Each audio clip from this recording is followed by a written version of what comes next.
महाकुंभ नगर में दिव्य भव्य नव्य महाकुंभ के तीनों अमृत स्नान पूर्ण हो चुके हैं। ऐसे में जिस अखाड़े की सबसे ज्यादा चर्चा रही वह अखाड़ा रहा किन्नर अखाड़ा। ऐसे में ज्यादा चर्चा करने के लिए किन्नर अखाड़े की महामंडलेश्वर पवित्रानंद गिरी महाराज जी हमारे चैनल पर हमारे साथ मेहमान हैं। महाराज जी, बहुत स्वागत आपका। इस बार बड़ा अलग ओज दिख रहा था, कैसा लगा महाकुंभ का नवाचार, नव्य भव्य दिव्य महाकुंभ? इस भव्य कुंभ में मैं बहुत उत्साहित हूँ और सबसे पहले मेरे सभी देशवासियों को बसंत पंचमी की और नए ऋतु की बहुत बहुत शुभकामनाएं।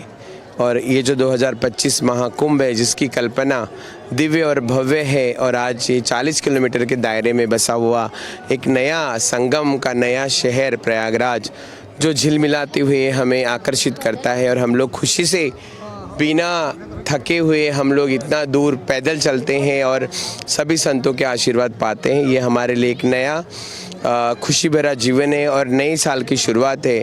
आने वाला साल हमारे लिए सभी के लिए सबसे कुशल मंगल होगा, क्योंकि ये जो 144 साल बाद आने वाला जो पर्व है ये हमारे लिए जन कल्याण के लिए, हमारे देश में जितने भी पशु पक्षी मनुष्य होते हैं, संत होते हैं, सबके लिए एक खुशी की लहर है।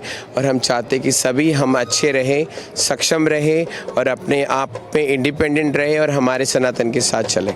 महाराज जी, एक समय था समाज किन्नर समुदाय को बराबरी का हिस्सा नहीं देना पसंद करता था।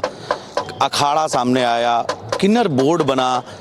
अब किन्नर अखाड़े के साथ साथ वो गरिमा भी पूरी तरीके से समाज में बराबर एक रूपता समरूपता मिल रही। इसको किस तरीके से देखती हैं? और किन्नर अखाड़ा हर जगह पर बराबर खड़ा है, इसको किस तरीके से देखती हैं? और आगे किन्नर अखाड़ा समाज के दायित्वों का निर्वहन करते हुए और कितनी गरिमापूर्ण स्थिति को प्राप्त करने जा रहा है?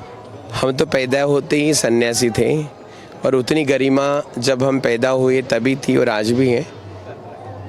आज हमारी उम्र हो गई है, लेकिन आने वाली जो हमारी जनरेशन है उनके लिए ये सब हम करना शुरू कर दिए हैं। क्योंकि हमेशा जब हमने शुरुआत की तो सारे साधु संतों ने, धर्म के ठेकेदारों ने हमेशा हमें बुरा बोला है कि तुम्हें क्यों ज़रूरत है ये सब चीज़ की, तुम्हें क्या ज़रूरत है स्नान की, तुम ऐसे भी जाके नहा सकते हैं, वैसे भी रथ में बैठ सकते हैं। लेकिन कहीं ना कहीं हम हिंदू हैं, हम हिंदू राष्ट्र में रहते हैं। हमारा हिंदू राष्ट्र बनेगा तब बनेगा, लेकिन हम जिस देश में रहते हैं, जिस मिट्टी में हैं, वो हमारी है, हमारी माता है। हम तो तीन ही लोगों पे भरोसा करते हैं, एक तो धरती माँ, एक माँ जिसने मुझे पैदा किया है और एक गौ माता। हमारी जो लड़ाई है, हम हमारे हक के लिए लड़ें। क्योंकि जिस वक्त मैं पैदा हुई या हमारे समाज के लोग पैदा हुए तो कहीं ना कहीं वो आंगन को छोड़ना पड़ा और आज भी हम हमारे परिवारों से दूर हैं। तो वो जो शक्ति है वो हमारे दाता की है, हमारे भगवान की है। कहीं ना कहीं पावर वहीं से आती है जिसने हमें बनाया, जिसने हमें धरती पे लाया। हमेशा होता है कि किन्नरों को गलियों में देखा जाता है, मांगते हुए देखा जाता है, सिग्नल पे खड़े हुए देखा जाता है। बहुत सारे हमारे समाज के ऐसे वंचित लोग हैं कि जो अपना बदन बेचने पे मजबूर होते हैं, क्योंकि मुझे तो पेट के लिए खाना भी चाहिए, बदन ढकने के लिए कपड़ा भी चाहिए और रहने के लिए किराए का घर भी हो जहाँ 2 गुना 4 गुना किराया हमें बताया जाता है। लेकिन फिर भी हम माँ बाप के घर के पीछे रह सकते हैं, लेकिन सामने से हम हमारे परिवार में एंट्री नहीं कर सकते। तो वो एक समय था और हमने हमेशा छीन के इसलिए खाया है क्योंकि हमें प्यार से किसी ने दिया नहीं। अगर किन्नरों का आशीर्वाद चाहिए तो किन्नर बहुत प्यारे हैं, घर में बुला के चाय नाश्ता पिला के 4 कपड़े दे के उनसे आशीर्वाद लेते हैं। लेकिन अगर किन्नर को समाज की ज़रूरत है तो समाज ने कभी किन्नरों को अच्छा दिया नहीं, चाहे वो मेरे माँ बाप हो, क्योंकि वो भी उसी समाज में रहते हैं। और आज ये जो समाज यहाँ मेरे सामने खड़ा है, यही समाज एक दिन हमें देख के दरवाजे बंद किया करता था, अपने बच्चों को रूम में छुपा के रखता था क्योंकि बच्चे खिड़की से हमें देखा करते थे। लेकिन कहीं ना कोई नेचर है, नेचर जब बदलता है तो हर चीज़ बदलने लगती है। और हम सिर्फ आशीर्वाद देने के लिए और अच्छा करने के लिए इस धरती पे आए हैं। हम उपदेवता में आते हैं, यक्ष, किन्नर और गंधर्व, और कहीं ना कहीं आशीर्वाद की आस्था। आज मैं अगर गली में कोई झगड़ा करते खड़ी होती तो मेरे साथ कोई खड़ा नहीं होता, लेकिन जिस माँ के गोद में हम बैठे हैं, माँ गंगा के, यहाँ तो हमारी मोक्ष प्राप्ति के रास्ते निकलते हैं। लेकिन कहीं ना कहीं एक आस्था है कि मेरा 1 रुपये का सिक्का और मेरा आशीर्वाद सबको एक नया चमत्कार दिखाता है, एक नई श्रद्धा रखते हैं, क्योंकि मेरा घर परिवार सुखी रहे, मेरे बाल बच्चे सुखी रहे, और यही आशीर्वाद के लिए हमें बनाया गया। लेकिन यही समाज और यही हमारा धर्म सब जानते हुए भी हमें एक अल्पसंख्यक में डाल दिया, गांव के बाहर डाल दिया कि हमें किसी मंदिर में जाने की अनुमति नहीं है, या कभी कहीं किसी घर के बहनों के भाइयों के शादी में जाने की अनुमति नहीं, या कभी रिश्तेदारों के घर में जाने की अनुमति नहीं दी। लेकिन ये जो हमने सम्मान लिया है, हमने खुद हमारी मेहनत से लिया है, और हर इंसान को करना चाहिए, क्योंकि जब तक हम खुद नहीं करेंगे तो शायद हमें दुनिया में कुछ नहीं मिलेगा। हमारा तरीका छीनने का था, लेकिन छीनने के लिए मजबूर समाज ने किया। मुझे नहीं पता मैं कौन सा जेंडर लिंग लेके आई हूँ, मेरे माँ बाप को भी नहीं पता था कि मैं किस रूप में आ रही हूँ, लेकिन मैं जैसे बड़ी हुई तो मुझे समाज ने बताया कि तुम ऐसी हो। मेरे माँ बाप ने मुझे नहीं बताया कि तुम ऐसे हो, ये समाज ने मुझे बताया कि तुम एक हिजड़ा हो, तुम एक किन्नर हो, तुम हमारे बच्चों से अलग हो, तुम हमसे बात नहीं कर सकते। तो ये जो इतना दर्दनाक भेदभाव, डिस्क्रिमिनेशन हमारे देश में, हमारे गलियों में, जिस घरों में हम पैदा हुए, क्योंकि तब ये सब चीज़ों का अवेयरनेस नहीं था। मैं उनको भी दोष नहीं देती हूँ, क्योंकि अवेयरनेस नहीं, लोगों को इसके बारे में पता नहीं, और जो भी हमारे बारे में मिसकंसेप्शन है, गलत फहमियाँ हैं समाज में, वो दूर करने के लिए और आने वाली जनरेशन को हम सेफ रखने के लिए हमने सनातन से जुड़ने का एक बड़ा संकल्प लिया। और कहीं ना कहीं हम उपदेवता में आते हैं तो हम भगवान से वंचित कैसे रह सकते हैं। निश्चित ही महाराज जी, कहीं ना कहीं एक महामंडलेश्वर का दर्द दिखा है। समाज ने जिस प्रकार से कुंठित भावना से, मैं कुंठित इसलिए कह रहा हूँ क्योंकि जिसने सनातन नहीं पढ़ा, जिसने शास्त्र नहीं पढ़ा, वो किन्नर का महत्व नहीं जानेगा। समाज में आपने बताया कि कुछ लोग शरीर बेच रहे हैं, लेकिन अब एक नई तस्वीर भी दिख रही महाराज जी। कुछ ऐसे लोग हैं जो आते पुरुष में या स्त्रीलिंग में हैं, लेकिन वो नकली किन्नर बनकर टहले, उनको क्या कहना चाहेंगे? ये नकली किन्नर नहीं होते हैं, इनको वो ग्रेविटी नहीं मिल रही है कि वो अपने आप को कैसे पेश करे, क्योंकि आज भी हमारे जैसे बच्चे घर वालों के लिए कमाते हैं। जब शाम को अगर घर वालों का प्यार चाहिए तो हम उनके लिए ATM कार्ड होते हैं, क्योंकि मेरा भाई बीमार है, मेरे घर में ये प्रॉब्लम है, और जैसे हम दरवाजे पहुंचते हैं तो आज भी घर में एक घंटियाँ बजती रहती हैं, कौन खिलाएगा, कौन लाएगा, मैं क्यों करूं। तो कहीं ना कहीं हमें इतनी तमीज़ तो है भगवान ने दी, तो हम अपने आप को उसमें ढालते हैं कि चलो मैं 2 पैसे मेरे लिए खर्चा कम करूंगी, लेकिन मेरे माँ बाप, मेरे भाई बहनों के लिए मुझे करना ज़रूरी है, क्योंकि मुझे ये चाहिए। अच्छा महाराज जी, इस वक्त किन्नर अखाड़ा खासा चर्चाओं में रहा, एक नाम काफ़ी चर्चाओं में रहा, ममता कुलकर्णी। अभी क्या स्थिति है? ममता कुलकर्णी किस तरीके से वापसी करेंगी? बड़ा विवाद हो गया है, वो गई नहीं। अच्छा। ना उन्होंने हमने उनको निकाला है, ना उन्होंने उस पद से इस्तीफा दिया है, या ऐसा कुछ भी हुआ नहीं। जिसने ये बवाल किया है उसको बहुत सालों बाद उसको लाइमलाइट मिली है कि कुछ तो करना चाहिए। अगर महाराज जी, ममता कुलकर्णी जी बाबा बागेश्वर के ऊपर व्यंग कस रही हैं, तो बाबा बागेश्वर ने क्या किया है? बाबा बागेश्वर, अब मैं बोलूँ तो बहुत बुरी लिखूंगी, क्योंकि मैं बाबा के साथ बहुत बार काम कर चुकी हूँ, स्टेज पे जाके हिंदू राष्ट्र के लिए मैं बहुत बोल चुकी हूँ उनके साथ। आज वो इतना इस्लाम या अदर धर्म के बारे में बोलते हैं, खुद ने कभी देखा है कि 4 उंगलियां अपनी तरफ भी हैं? आज अगर वो किसी के घर जाते भी है दर्शन देने के लिए तो लाखों रुपए लेते हैं।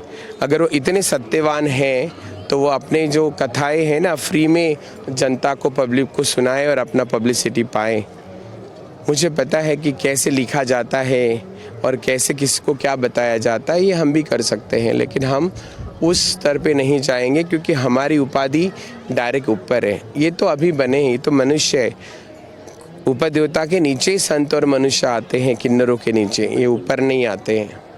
अगर मैं अगर बातें बोलूँ तो इनको सबको कड़वा लगता है, इनको खुद को भी पता, इसलिए हमें इतने साल तक धर्म ने या हमारी संस्कृति ने आगे आने नहीं दिया, क्योंकि बोलते हैं ना, बाप से बेटा आगे नहीं जा सकता है। और जब भी बेटे को कुछ काम होता है तो बाप की उंगली पकड़ के ही वो चलेगा और बाप बताएगा कि ये करना है बेटा तुझे, क्योंकि वो आज्ञाधारी है, तो वही करेगा जो मेरे पापा ने कहा है, मेरे पापा ने बोला है, बाबा ने बोला है। तो ऐसी हमारा धर्म है। और ये जो अटकलें हैं, जहाँ अच्छा होता है वहाँ बुराई होता है। रावण बुरा नहीं था, उसको बुरा हमने बनाया। हर साल जलाते हैं, वो कितने बार बेचारा मरता है, कितने बार जलता है। वैसे ही हमारा किन्नरों का जीवन है, और हमारा किन्नर अखाड़ा जो है वो सबके लिए खुला है। अगर इतने साल अगर हम समाज से, परिवार से दूर रहें, तो आज जो मेरे बाजू में ये समाज खड़ा है, ये मेरा है। कोई मेरे गले मिलता है तो मुझे पल भर के लिए इमोशनल करता है, ताकि आज भी हम वो माँ की गोद के लिए तरसते हैं, बहन के प्यार के लिए तरसते हैं।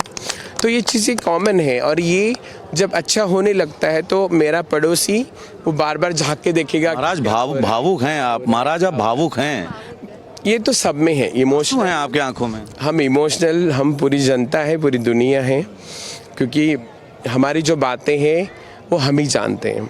आप तो सिर्फ कैमरा में मुझे कैच करेंगे और मुझे टीवी पे दिखाएंगे कि देखो, और पल भर का एक सिंपत्ति हमें मिलता है। सच में इनकी लाइफ में इतना दुख है, और वो बंद होने के बाद सब भूल जाते हैं। महाराज जी, एक सम्मान होता है, हम भी सनातनी हैं और हमें गर्व है कि किन्नर समाज हमारे समता का समाज है, हमारी पहचान है। सनातन की सबसे बड़ी पहचान किन्नर है, क्योंकि जब भी हमने शास्त्र पढ़े हैं, जब भी हमने शिव पुराण पढ़ा है, तो उसमें महादेव साफ कहते हैं कि गंधर्व किन्नर का स्थान बराबर का है। तो जब महादेव ये बात कहते हैं तो ये इंसान कौन होता है? महादेव जिन्होंने हमें बनाया है, जिस सृष्टिकर्ता ने हमें बनाया है, लेकिन इस धरती पे आने के बाद सबकी दशा क्या है?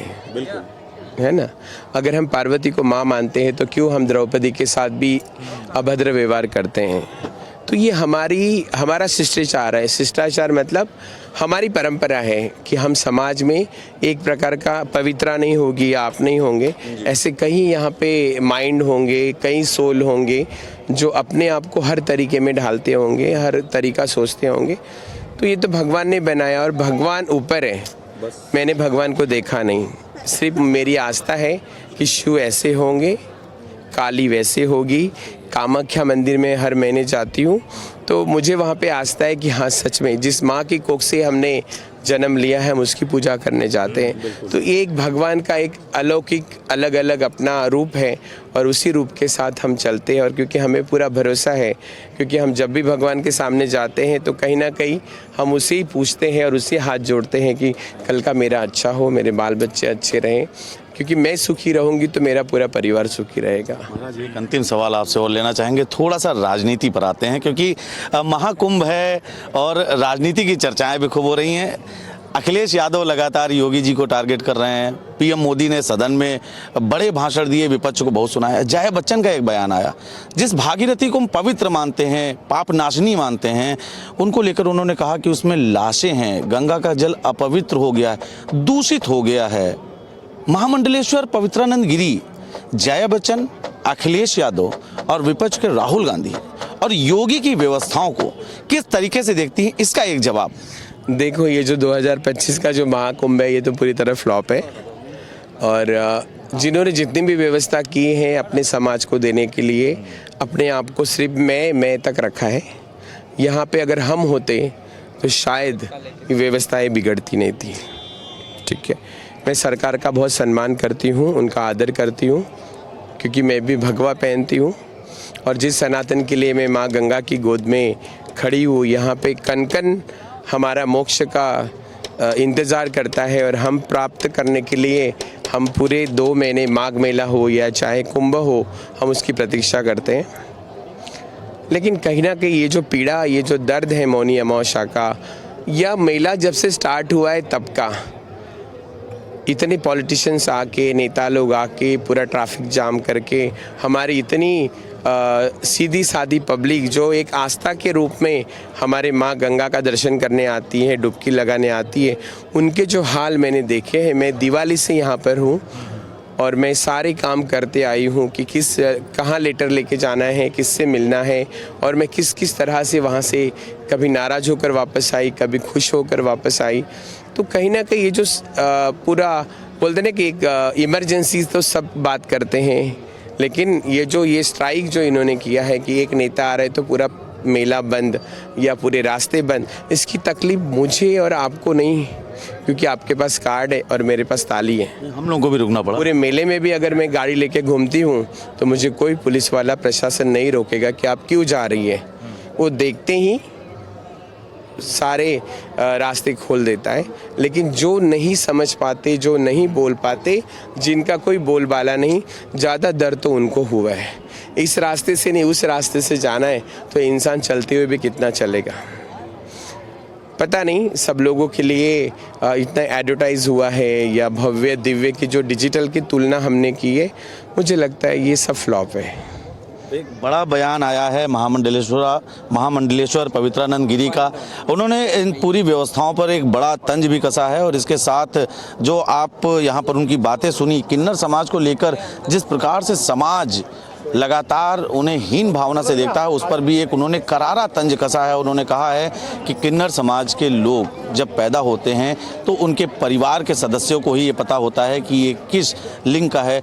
जो पैदा होने वाला बच्चा होता है उसे भी ये नहीं पता होता है। उन्होंने साफ तौर पर कहा कि यही समाज एक समय में हमें समाज से अलग मानता था, लेकिन आज जब से किन्नर अखाड़े का गठन हुआ है और इस प्रकार की उनको प्राथमिकताएं दी जा रही हैं, उसके बाद से अब तस्वीर बदली है। महाकुंभ नगर से कैमरा सहयोगी जितेंद्र के साथ अनादि टीवी के लिए मैं नितेश मिश्रा।